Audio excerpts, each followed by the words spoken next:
Malaysia ও চীন সফরে যদি কোনো অর্জন হয়ে থাকে সেটি দেশের মানুষের অর্জন বলেছেন প্রধানমন্ত্রী তারেক রহমান। সংসদ অধিবেশনে এসব কথা বলেন তিনি। আর এই সফরের বিষয়ে সংসদের পক্ষে থেকে ধন্যবাদ জানানোয় সবার প্রতি কৃতজ্ঞতা জানান সরকার প্রধান। বলেন, এখানে কোনো ব্যক্তিগত বিষয় নেই, দেশ এবং দেশের মানুষের স্বার্থ রক্ষা করার চেষ্টা করছেন বলেও জানিয়েছেন প্রধানমন্ত্রী। আমি যে কাজটি করার চেষ্টা করেছি মাননীয় স্পিকার, আমি আমার অবস্থান থেকে আমি আমার দেশের মানুষের স্বার্থ নিয়ে কথা বলার এবং সেই স্বার্থ রক্ষা করার চেষ্টা করেছি মাননীয় স্পিকার।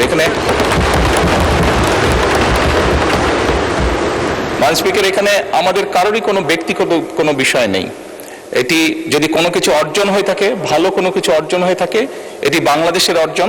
প্রতি সপ্তাহে সর্বোচ্চবার বিকাশ পেমেন্টে 50 জন হবেন পেমেন্ট চ্যাম্পিয়ন। জিতে নিন টিভি সহ আকর্ষণীয় সব প্রাইজ।